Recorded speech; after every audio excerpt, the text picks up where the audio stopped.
Arrête d'économiser, commence à investir. Ça peut paraître un peu provocateur comme titre, n'est-ce pas? On nous a toujours dit qu'il fallait mettre de l'argent de côté, être prudent, et c'est vrai. Mais si je te disais que garder ton argent sur un livret A ou un compte courant, c'est en fait lui faire perdre de la valeur chaque jour qui passe? Laisse-moi t'expliquer. Le grand méchant loup dans cette histoire, c'est l'inflation. L'inflation, c'est simplement l'augmentation générale des prix. Ton café du matin, ton plein d'essence, ton loyer, tout devient plus cher avec le temps. Si les prix augmentent de 3% par an et que ton compte épargne te rapporte seulement 1%, eh bien, chaque année, tu perds 2% de ton pouvoir d'achat. C'est comme essayer de monter un escalator qui descend. C'est épuisant et tu n'avances pas. Pendant des années, j'ai cru que j'étais malin en remplissant mon livret. Je voyais le chiffre augmenter un tout petit peu et je me sentais en sécurité. Mais en réalité, je laissais mon argent dormir. Pire, je le laissais s'affaiblir. C'est un peu comme avoir un athlète de haut niveau et lui demander de rester assis sur le canapé toute la journée. Quel gâchis de potentiel! Alors, quelle est la solution? L'investissement. Attention, quand je dis investir, beaucoup de gens imaginent des traders de Wall Street qui crient dans des téléphones, des graphiques compliqués partout, et un risque énorme de tout perdre. Oublie cette image de film. Investir aujourd'hui, c'est beaucoup plus simple et accessible que tu ne le penses. L'idée de base de l'investissement, c'est de faire travailler ton argent pour toi. Au lieu de le laisser dormir, tu le places dans des actifs qui ont le potentiel de grandir et de te générer des revenus. Pense à ton argent comme une équipe de petits employés.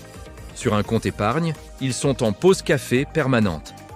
En investissant, tu les mets au travail pour qu'ils te ramènent d'autres employés, c'est-à-dire plus d'argent. C'est la magie des intérêts composés. Maintenant, tu te demandes peut-être « Ok, mais par où je commence ?» C'est trop risqué, je n'y connais rien.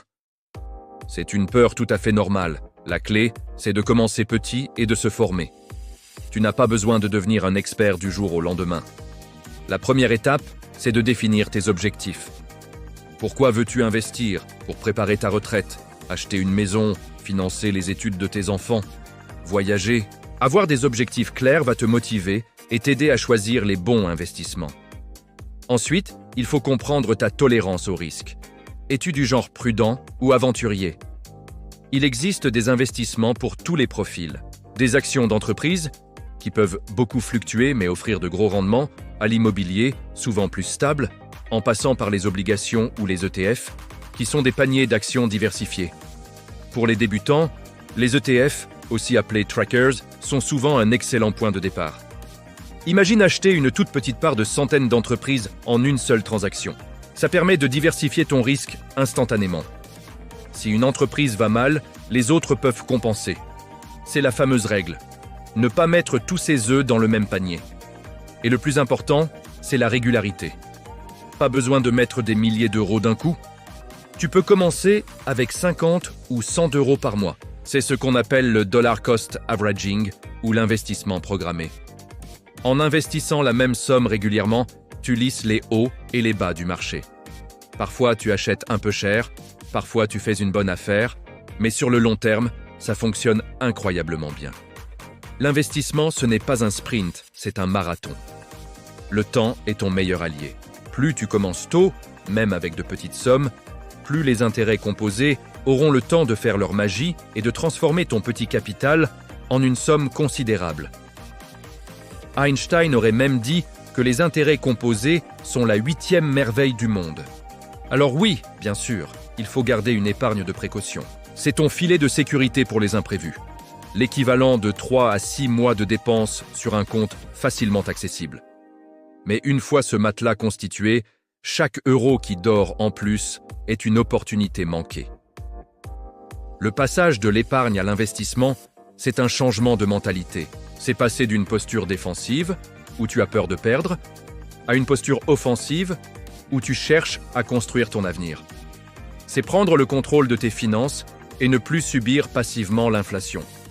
N'attends plus que quelqu'un le fasse pour toi. Personne ne se souciera plus de ton argent que toi-même.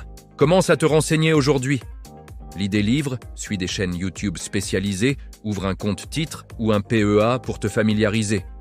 Fais le premier pas. Même le plus petit pas est un début. Ton toi du futur te remerciera. Merci d'avoir regardé cette vidéo. Si ce sujet t'intéresse et que tu veux en savoir plus sur les différentes manières d'investir, dis-le moi en commentaire. N'oublie pas de liker et de t'abonner pour ne rien manquer. À très bientôt.